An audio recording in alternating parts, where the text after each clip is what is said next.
निसर्गाच्या लहरीपणामुळे शेतकरी चिंताग्रस्त आहे। यंदाच्या वर्षी सोयाबीन, कापूस, उडीद, मूग या पिकांचे मोठे नुकसान काढणीच्या वेळी पावसाने हजेरी लावल्याने झाले आहे। त्यामुळे शासनाचे प्रतिनिधी म्हणून तहसीलदार तसेच मंडल अधिकारी आणि तलाठी यांनी नुकसानीचे पंचनामे करून शेतकऱ्यांना मदत जाहीर होऊन पीक विमे मिळू शकेल। सर्वच पिकांची नासाडी झाली आहे। आता झाले असे की तोंडावर आलेले पीक पूर्णतः गंजी खराब होऊन किंवा न सोंगल्यामुळे हातातोंडाशी आलेल्या शेतकऱ्यांच्या मेहनतीवर पाणी फेरले जात आहे। तसेच कर्ज काढून बियाणे, कीटकनाशक, डवरणी इत्यादी खर्च होऊनही त्याचे सुद्धा पैसे वसूल होणार नाही ही वस्तुस्थिती आहे। त्यामुळे शेतकऱ्यांची दिवाळी अंधारात जाणार आहे एवढे मात्र नक्की। त्यामुळे आता करावे तरी काय हा प्रश्न शेतकऱ्यांना पडलेला दिसतोय। जर पिकाची आणेवारी तहसीलदार तसेच मंडळ अधिकारी, तलाठी यांनी योग्य अहवाल शासनाकडे पाठविला तर पीक विमा शेतकऱ्यांना मिळू शकेल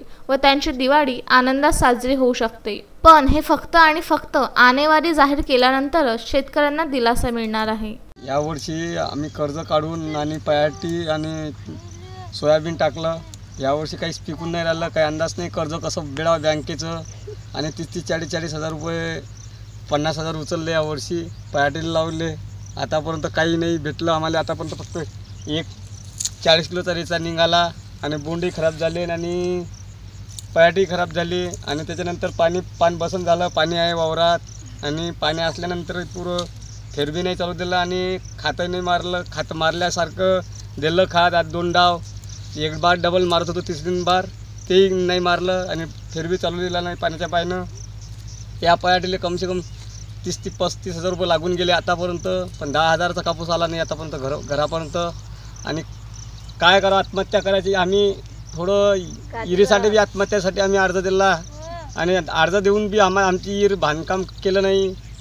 ग्रामपंचायत होती पहिले, आता नगर परिषद आहे। पुरे आमच्या इरीच्या पायनं आम्ही जे कसं पाणी देतात त्याचे पोट्टे पाट्टे राहायचे, त्याच्या फळाचा भेव लागते। आणि आम्ही शेतकऱ्यांना काय करावं, याच्यामध्ये आत्महत्या करावं का काय करावं असं वाटते का पोट्ट्या पाट्याला घ्यावं आणि इरीत जाऊन हुडी मारून द्या आणि औषध घेऊन जावं। कर्ज बी आहे 50-60 हजार रुपये। काय का आम्ही कितपर्यंत आता का आम्हालाही वाटते का सरकारचं कर्ज कसं घ्यावा आणि कर्ज घ्यायच लागते। कर्ज घेतल्याशिवाय आम्हाला कोणती मदत लागत नाही।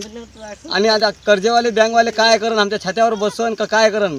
एखादा बँकवाला आला, एखादा कर्जवाला, तिथं मग काय करावं लागेल, आखरी डब्बा घ्यायला लागेल, इलेक्ट्रिकचा डब्बा घेऊन मरावं लागेल आम्हाला।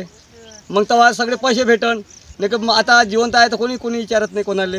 उमेश चौघडे, विदर्भ न्यूज, नांदगाव खंडेश्वर।